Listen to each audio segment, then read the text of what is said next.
Pwede po bang makita, Loy? Kasi po wala na po kami matitirahan eh. Kahit ngayon lang po. Sige na po kasi po ang lamig-lamig po dito sa labas eh. Siyam, isa na lang ang kulang. Pwede na tayo sumali sa PBA. Ikaw naman, B-boy, oh. Ang dami-dami na natin dito. Nakakahiya kay Elsid. Wala pong problema dyan. Alam niyo po kasi kami ni Tembong, kahit po 20 pa yan, tatanggapin po namin yan ng buong puso. Kayo! Arestado kayong dalawa. Bakit ho? Anong bakit? Hindi niyo ba alam na bawal tumawid yan? Ang tawag doon, jaywalking. Jaywalkman? Abay, wala ho kaming kilalang Amerikanong jaywalkman ang pangalan. May kilala ka bang jaywalkman? Jaywalking. Ang ibig sabihin, tumawid kayo sa hindi dapat tawiran. Mamang pulis, pasensya na ho kayo. Wala ho kaming kaalam-alam dito sa Maynila bago pa lang ho kami. Tara! Boss. Tara sa presinto. Sir, mga pulis, pag-usapan na lang ho natin to. Ano ba? Bueno, pwede naman natin pag-usapan yan,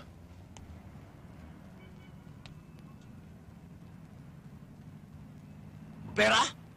Ay, di pa pwede yan. Wala sa listahan ng mga gastos natin sa Manila yan. Mas gusto ko pa makulong kaysa magbayad dyan. Ganon. O bueno, sa presinto talaga bagsak nyo. Tena! Sandali ho lang. Mga pamangkin ko sila eh.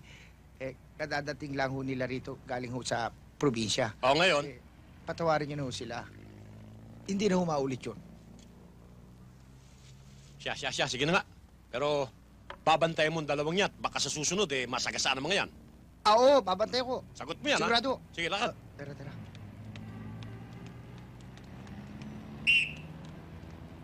Maraming salamat nga ho pala sa pagtulong niyo sa amin. Ako nga ho pala si Tembong, siya ho si Elsid. Ano ho pangalan nila? Ako si Nonong. Alam niyo, nung makita ko kayo, naalala ko nung bagong salta ko rin sa lungsod eh.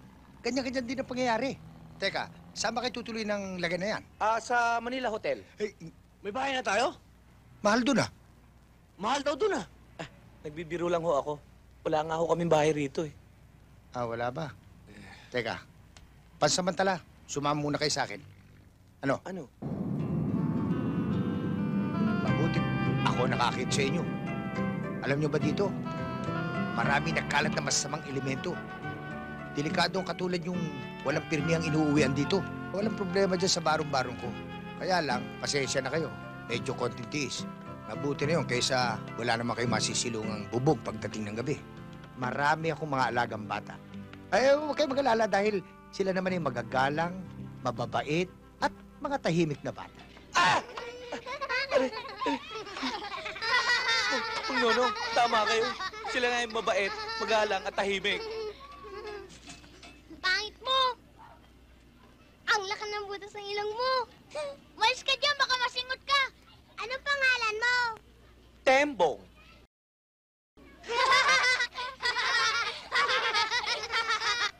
Mga bata, huwag niyong binibiro yan. Marami ng bata ang kinain yan. Ang gustong-gustong kinakain yan, yung mga batang tanong ng tanong. Ganon. Dapat pala, makulong. Yan! Makulong si Tembong! Ikulong si Tembong! Ikulong! Ay, si Kuya B-Boy. Sa akin galing. Namulot po ng basura. Pasya nga pala ha, itong bago natin makakasama, si Kuya Elsid nyo at si Kuya Tembong nyo. Sila makakatulong natin sa paghahanap ng pagkain. Ayos! Yay!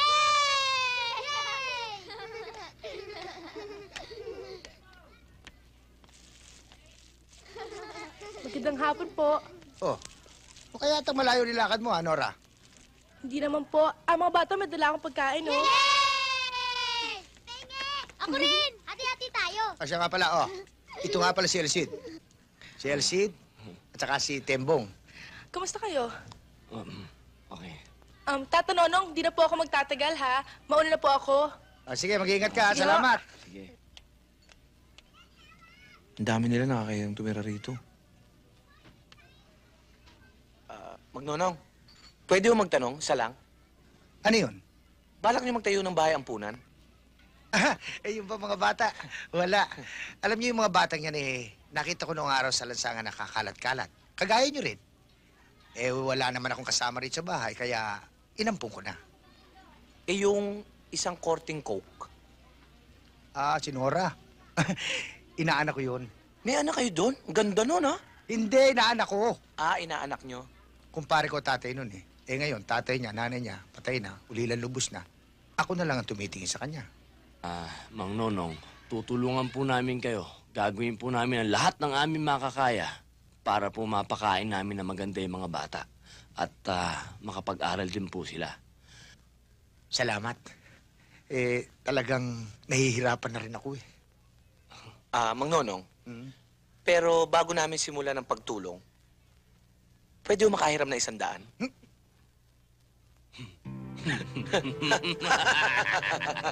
Nagbibiro lang. Nagbibiro lang. Akala ko totoo ninervous ako.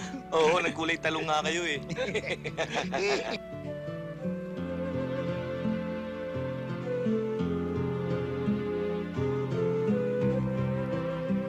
Temo, malapit nang sumayad yung bangka natin. Alot na tayo pera. Liwanagin mo! Ito na pala si Oo, Bibo ayun pala si Bimbo.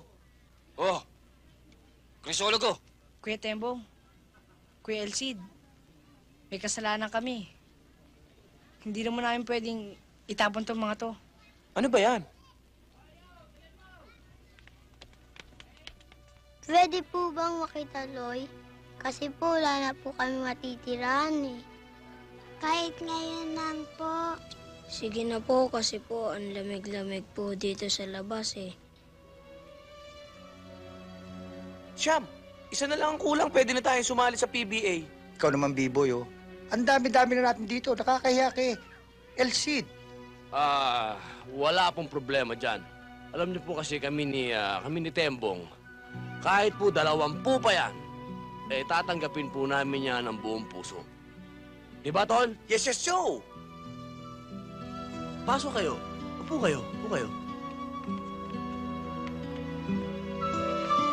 Mga anak, eto ang inyong Kuya Tembong. Ha? Mas matanda sa inyo, pero bata ang isip niya. Naman. Magmula ngayon, miyembro na kayo ng pamilyang ito. Tinatanggap na namin kayo.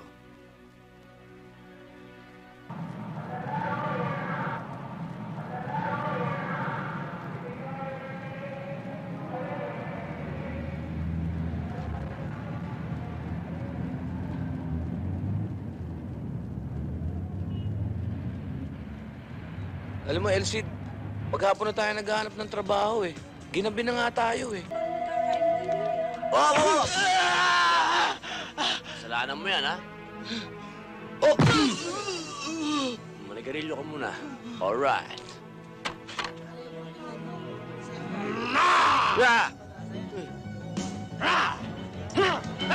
Exclusive pala ito eh.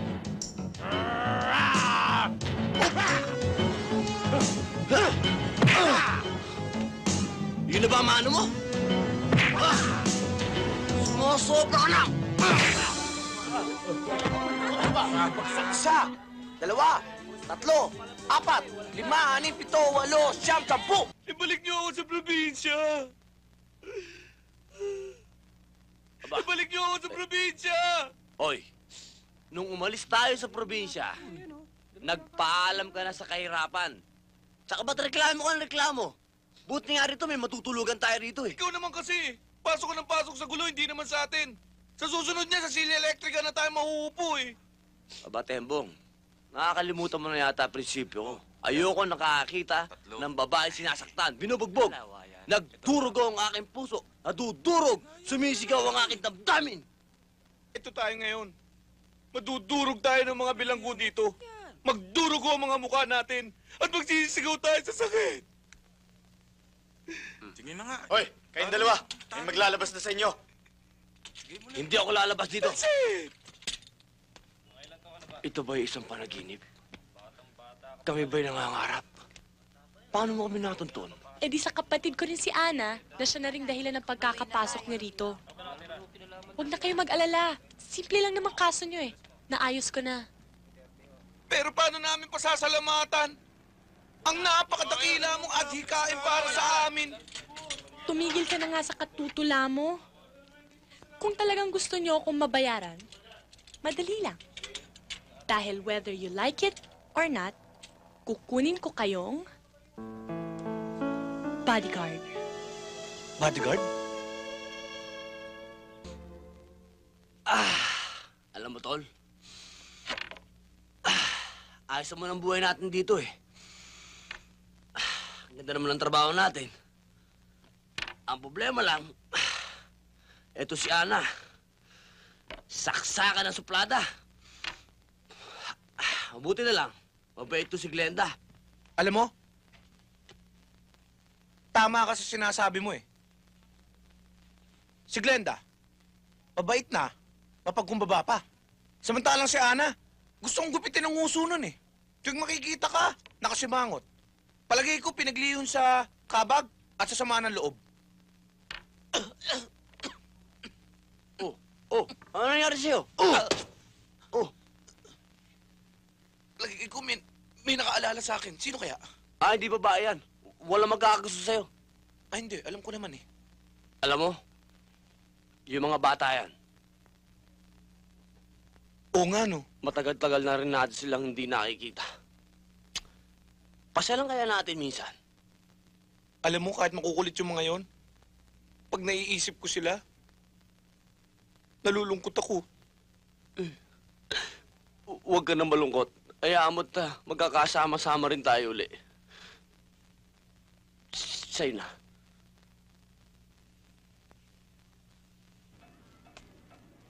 Uy, dumating ang anghel. Kasama ang mga aswang? Sinong aswang? De, biro lang. O, mga bata, may pasalubong kami sa inyo ni Nora. Teka, sandali. Ako na lang. Sige, ah. Bakit ba ang dumi-dumi niyo? Ate Nora, Ano ba yan? ang daming ulan. Dapat mo nga. Mga bata, kain kayo. Tsaka ba't ang Maguganda tutugin naman ninyo? Sige, kain lang kayo na kain, ha? Nora, nahuhulog yata yung katawan mo. Nangangayayat ka. Hindi ho. Nag-iisa ka na lang dito sa buhay, ha? Wala ka ng mga magulang. Dalaga ka na. Lalong malapit sa iyong kapahamakan. Mag-iingat ka. Baka may mangyari sa iyo eh. Masasaktan ako. Opo.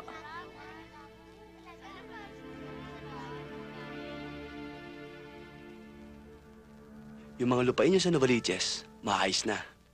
At yung mga squatters na pinoproblema nyo, lalayas na. Noon hong unay ayaw pa magsilayas. Ang sabi pa hoy, wala raw kayong konsiderasyon. At ang sabi pa, hindi raw kayo marunong lumaban ng parehas. Lagi na lamang ninyong idinadaas-daas. Talagang hindi ako lumalaban ng parehas. Bakit? Kailan ba naging parehas ang labanan dito sa atin? Hindi ba ang kompetisyon dito matira matibay? Magdiwang ang may kapangyarihan at salapi? At magdusa ang walang koneksyon? Siya nga pala, Don Ricardo. Lumalapad na yata ang papel nung na bodyguard ni Glenda. Baka dumating ang panahon, maging pingyan sa mga mata mo. Boss, hindi kaya napakarami na namin dito para kumuha ka pa ng isang tagalabas? Baka naman maging isang bulok naman sana siya, nasisira pa sa ating lahat. Pinagbibigyan ko na ang kapritsyo ng aking anak. Pero alam ko naman na malilikot ang mga mata ninyo. At hindi maaari makalusot kahit nakapirasong palpak na maaari ibigay sa inyo ng taong sinasabi nyo.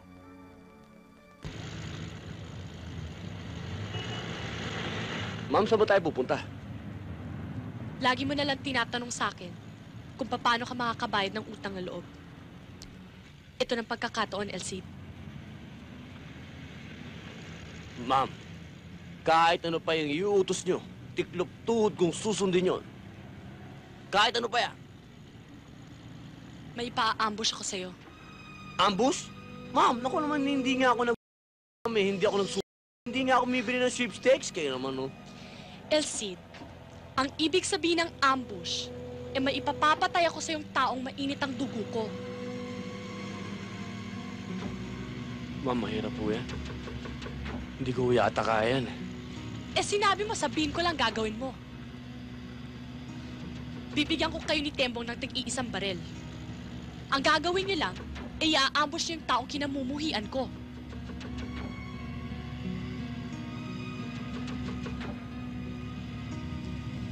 Oh, bakit natahimik ka?